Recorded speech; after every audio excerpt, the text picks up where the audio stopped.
Nous sommes le 13 mars 2022 à Volnovara. Je vous montre vite fait. Voilà, il y a des engins de l'armée ukrainienne qui sont juste derrière moi, qui ont été totalement détruits. Et regardez où est-ce qu'ils se trouvaient, juste en face de maisons. Voilà. Donc les soldats ukrainiens se sont installés près des maisons pour tirer, en sachant que les tirs de réponse pourraient faire des victimes parmi les civils.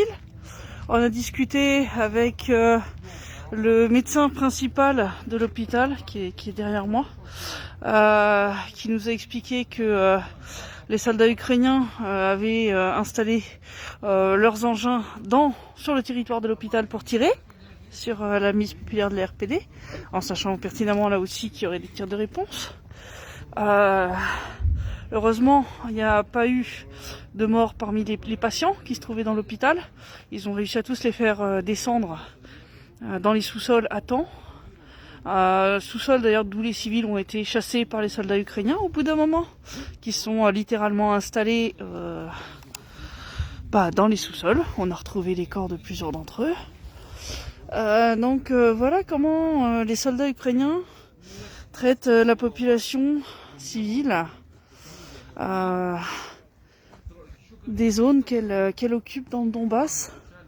Voilà.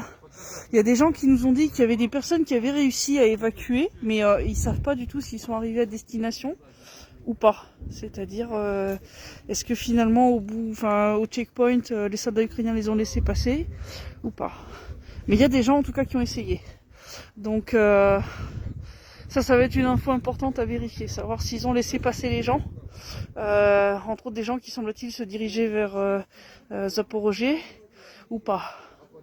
Voilà, donc c'est ça la situation. La ville, elle est complètement dévastée. Vous le voyez derrière moi. Vous voyez l'état des maisons. Il y en a qui sont complètement détruites. L'hôpital, il est complètement ravagé. Vous le voyez là derrière moi. L'hôpital, il est foutu.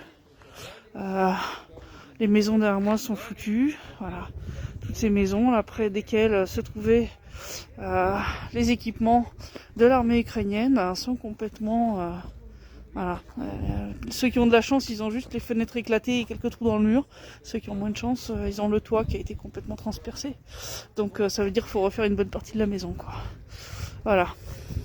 C'est ça la situation, c'est ça la façon dont les soldats ukrainiens respectent la Convention de Genève. Je sais que j'ai certains commentateurs qui me disent que ils se défendent contre un envahisseur. On met pas de l'équipement technique près d'un hôpital pour tirer sur l'ennemi. Ça, non, jamais quoi. Ça s'appelle une violation de la Convention de Genève et un crime de guerre. Voilà. Voilà. Je vous ferai un reportage plus complet avec sous-titres, etc. Dès que possible. Voilà, Christelle Néant pour Donbass Insider.